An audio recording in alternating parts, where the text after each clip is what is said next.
ಯತೀಂದ್ರ ಸಿದ್ದರಾಮಯ್ಯ ಅವರು Satish ಜಾರಕಿಹೊಳಿಯನ್ನ just simple ಹೊಗಳಿಕೆಯ ಮಾತುಗಳಲ್ಲಾಡಿ ಮುಗಿಸಿದ್ರೆ ಇಷ್ಟು ದೊಡ್ಡ ಸಂಚಲನಕ್ಕೆ 100 ಅರ್ಥಗಳಿಗೆ ಅದು ಕಾರಣ ಆಗ್ತಿರಲಿಲ್ಲ. ಈ ಕಾಂಗ್ರೆಸ್ನಲ್ಲಿ ಈ ವಿಚಾರ ಕಲರವಕ್ಕೆ ಕಾರಣ ಆಗ್ತಾ ಇದೆ. ಹಿಂಗಿರ್ಬೋದಾ, ಹಿಂಗೆಲ್ಲೋ ಗುರಿ ಇಟ್ಕೊಂಡು ಯಾವುದೋ ಬಾಣನ್ ಬಿಟ್ರ ಅದಿನ್ಯಾರಿಗೋ ಹೋಗಿ ತಲುಪ್ತಾ ಅಂತೆಲ್ಲ ಚರ್ಚೆಗಳು ಆಗ್ತಾ ಇದೆ. ಇದೇ ಕಾಂಗ್ರೆಸ್ನ ಒಳಗೆ ಇರುವಂತಹ ಕಲರವ. ಕಾಂಗ್ರೆಸ್ ಪಾಳ್ಯದಲ್ಲಿ ಜೋರಾಗ್ತಾ ಇದೆ ಕಿಚ್ಚು ರೊಚ್ಚು. ಕೆಲವ್ರಿಗಂತೂ ರೋಷಾವೇಶದಿಂದ ಮಾತಾಡ್ತಾ ಇದ್ದಾರೆ, ಕೆಲವರು ಸಿಟ್ಟಿದ್ರು ಹಲ್ಲು ಕಡ್ಕೊಂಡು ಸುಮ್ಮನಿದ್ದಾರೆ. ಡಿ.ಕೆ. ಶಿವಕುಮಾರ್ ಇನ್ಸ್ಟ್ರಕ್ಷನ್ಸ್ ಅದನ್ನು ಮೀರಿನೂ ಕೆಲವರು ಮಾತಾಡಿದ್ದಾರೆ.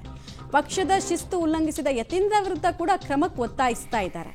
ಅದರ ಮುಂದುವರೆದ ಭಾಗನೇ ರಾಮನಗರದ ಶಾಸಕ ಇಕ್ಬಾಲ್ ಹುಸೇನ್ ಅವರು ಕೇಳಿದ್ರು, ನಾವು ಮಾಡಿದ್ರೆ ಅತ್ಯಾಚಾರ, ಅವ್ರು ಮಾಡಿದ್ರೆ ಚಮತ್ಕಾರನ ಹಾಗಾದ್ರೆ ಅಂತ ಕೇಳಿದ್ರು. ಅವರು ನಮಗೆ ನೋಟಿಸ್ ಕೊಟ್ಟಿದ್ದಾರೆ, ಅವ್ರಿಗೆ ಯಾಕೆ ನೋಟಿಸ್ ಕೊಡ್ತಿಲ್ಲ, ಅವ್ರಿಗೇನು ವಿನಾಯಿತಿ, ಮುಖ್ಯಮಂತ್ರಿ ಪುತ್ರ ಅನ್ನೋ ಕಾರಣಕ್ಕೆ ವಿನಾಯಿತಿ ನಾನು ಅರ್ಥದಲ್ಲಿ ಮಾತಾಡಿದ್ರು.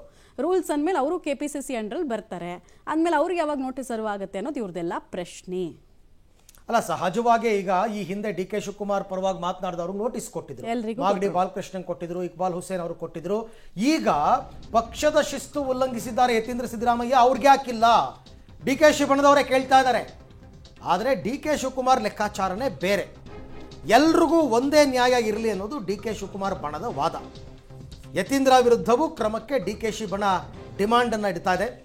ಆದರೆ ಯತೀಂದ್ರ ವಿಚಾರದಲ್ಲಿ ಡಿ.ಕೆ. ಶಿವಕುಮಾರ್ ಎಚ್ಚರಿಕೆಯ ನಡೆಯಂತೆ, ಬಹಿರಂಗವಾಗಿ ಮಾತಾಡಲ್ಲ, ಪಕ್ಷದಲ್ಲಿ ಚರ್ಚೆ ಮಾಡ್ತೀನಿ ಅಂತ ಡಿ.ಕೆ. ಶಿವಕುಮಾರ್ ಹೇಳಿದಾರಂತೆ.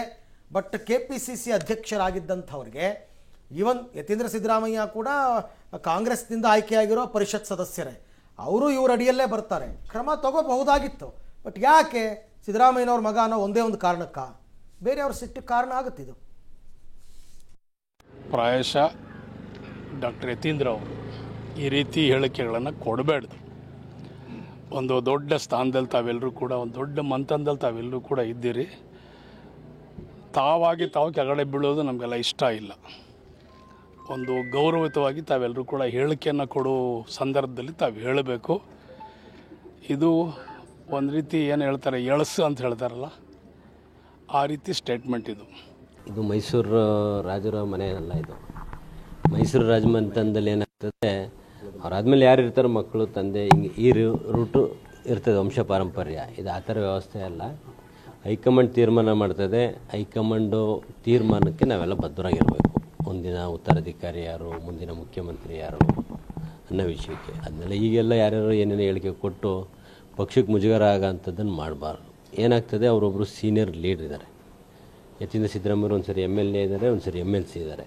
ಅಂಥವ್ರು ಈ ರೀತಿ ಬಾಲಿಶ ಹೇಳಿಕೆಗಳು ಕೊಟ್ಟರೆ ಏನಾಗ್ತದೆ, ನಾಳೆ ದಿನ ನಾವು ಅವ್ರು ಫಾಲೋ ಮಾಡೋಕ್ಕಾಗ್ತದೆ. ನಾವು ಒಂದು ರೀತಿ ಕೊಡ್ತೀವಿ, ನಾನೊಂದು ಕೊಟ್ಟೆ ಅಂತ ಇನ್ನೊಬ್ರು ಒಂದು ಕೊಡ್ತಾರೆ. ಈ ಥರ ಎಲ್ಲರೂ ಒಂದೊಂದು ಹೇಳಿಕೆ ಕೊಟ್ಟರೆ ಪಕ್ಷಕ್ಕೆ ಡ್ಯಾಮೇಜ್ ಆಗ್ತದೆ. ಪಾರ್ಟಿ ಮ್ಯಾನೇಜ್ಮೆಂಟು ಅವೆಲ್ಲ ವಿಚಾರ ಹೈಕಮಾಂಡ್ ಬಿಟ್ಟು ವಿಚಾರ. ನಾನು ಚಿಕ್ಕವನಾಗ್ತೇನೆ, ನಾನೊಬ್ಬ ಕಾರ್ಯಕರ್ತನಾಗಿ ಇವತ್ತು ಸಹ ಹೇಳ್ತೇನೆ, ಪ್ರತಿಯೊಂದು ವಿಚಾರದಲ್ಲೂ ಜನರಿಗೆ ಬೇಕಾದಂಥ ಅವರು ಏನು ನಮ್ಮ ಕಾಂಗ್ರೆಸ್ ಪಾರ್ಟಿನ ಆಶೀರ್ವಾದ ಮಾಡಿದ್ದಾರೆ, ಆ ಗುರಿಯಲ್ಲಿ ಸ್ಪಂದಿಸುವಂಥದ್ದಾಗಬೇಕು ಅನ್ನೋದು ಒಂದೇ ನನ್ನ ಆಸೆ. ಯಾವ ಗೊಂದಲನಿಲ್ಲ, ಯಾವ ರೀತಿ ಹೇಳಿಕೆ ಕೊಟ್ಟವ್ರೆ ಅಂತ ನೀವು ಅವ್ರನ್ನೇ ಕೇಳಬೇಕು ಹೊರತು ಈ ವಿಚಾರದಲ್ಲೆಲ್ಲ ನಾನು ಕಾಮೆಂಟ್ ಮಾಡ್ಲಿಕ್ಕೆ ಹೋಗಲ್ಲ. ನಾವು ಯಾವ ಗೊಂದಲದಲ್ಲೂ ಇಲ್ಲ, ಒಳ್ಳೆ ಒಂದು ಕುಟುಂಬದಲ್ಲಿ ಇದ್ದೇವೆ, ಎಲ್ಲ ರೀತಿಯಲ್ಲಿ ನಮಗೆಲ್ಲರೂ ನಾಯಕರುಗಳೇ. ಸೊ ಹಾಗಾಗಿ ನೀವು ಆ ಸ್ಟೇಟ್ಮೆಂಟ್ ಬಗ್ಗೆ ನಾನು ಕಾಮೆಂಟ್ ಮಾಡೋಕೆ ಹೋಗಲ್ಲ, ನೀವು ಯತೀಂದ್ರ ಅವ್ರನ್ನೇ ಕೇಳಬೇಕು ಅಂತ ಹೇಳಲಿಕ್ಕೆ ಇಚ್ಛೆಪಡ್ತೇನೆ. ಈ ಬಗ್ಗೆ ಮತ್ತಷ್ಟು ಮಾಹಿತಿ ನನ್ನ ಕೊಲೀಗ್ ಶ್ರೀನಿವಾಸ್ ಅವರಿಂದ ಪಡೆಯೋಣ. ಶ್ರೀನಿವಾಸ್, ಡಿ.ಕೆ. ಶಿವಕುಮಾರ್ CM ಆಗಬೇಕು ಅಂತ ಸ್ಟೇಟ್ಮೆಂಟ್ ಕೊಟ್ಟಾಗ ಖುದ್ದು ಡಿ.ಕೆ. ಶಿ ಅವರೇ ಇಮಿಡಿಯೇಟ್ ಆಗಿ ಅವ್ರಿಗೆ ನೋಟಿಸ್ ಕೊಡ್ತೀನಿ, ಇವ್ರಿಗೆ ನೋಟಿಸ್ ಕೊಡ್ತೀನಿ ಅಂತ ಅವ್ರ ಬಣದವರಿಗೆ ನೋಟಿಸನ್ನು ಕೊಡ್ತಾ ಇದ್ರು. ಯತೀಂದ್ರ ಸಿದ್ದರಾಮಯ್ಯ ಕೂಡ ಪಕ್ಷದ ಶಿಸ್ತು ಉಲ್ಲಂಘಿಸಿದ್ದಾರೆ. ಅವ್ರ ವಿಚಾರದಲ್ಲಿ KPCC ಅಧ್ಯಕ್ಷರಾಗಿ ಡಿ.ಕೆ. ಶಿವಕುಮಾರ್ ಯಾಕೆ ಏನು ಕ್ರಮ ತಗೋತಾ ಇಲ್ಲ, ಏನು ಲೆಕ್ಕಾಚಾರ ಇವ್ರದ್ದು? ಅರವಿಂದ್, ಸಹಜವಾಗಿ ಎಲ್ಲರಿಗೂ ಗೊತ್ತಿರುವಂತಹ ಸತ್ಯವೇ, ಅವರು ಸಿದ್ದರಾಮಯ್ಯನವರ ಪುತ್ರ ಅನ್ನುವ ಕಾರಣಕ್ಕೆ ಒಂದ್ ವೇಳೆ ಏನಾದ್ರೂ ಅವರ ವಿರುದ್ಧ ಕ್ರಮಗಳನ್ನ ಅಥವಾ ನೋಟಿಸ್ ಅನ್ನ ಜಾರಿ ಮಾಡಿದ್ರೆ ಅದು ಬೇರೆದೇ ಸಂದೇಶ ಹೋಗುತ್ತೆ ಅನ್ನುವಂಥದ್ದು ಡಿ.ಕೆ. ಶಿವಕುಮಾರ್ಗೆ ಅರಿವಿದೆ. ಆ ಹಿನ್ನೆಲೆಯಲ್ಲಿ ಸದ್ಯಕ್ಕೆ ಆ ಗೊಂದಲಗಳು ಬೇಡ ಅನ್ನುವಂತ ನಿಟ್ಟಿನಲ್ಲಿ ಮೌನಕ್ಕೆ ಶರಣಾಗಿದ್ದಾರೆ, ಹೈಕಮಾಂಡ್ ಮೇಲೆ ಹಾಕಿದ್ದಾರೆ. ಮತ್ತೊಂದು ವಿಚಾರ ಅಂತಂದ್ರೆ, ಸಹಜವಾಗಿ ಡಿ.ಕೆ. ಶಿವಕುಮಾರ್ ಬಣದ ನಾಯಕರು, ಶಾಸಕರಿಗೆ ಈ ಒಂದು ಆಕ್ರೋಶ ಆಗಿರುವಂತದ್ದು.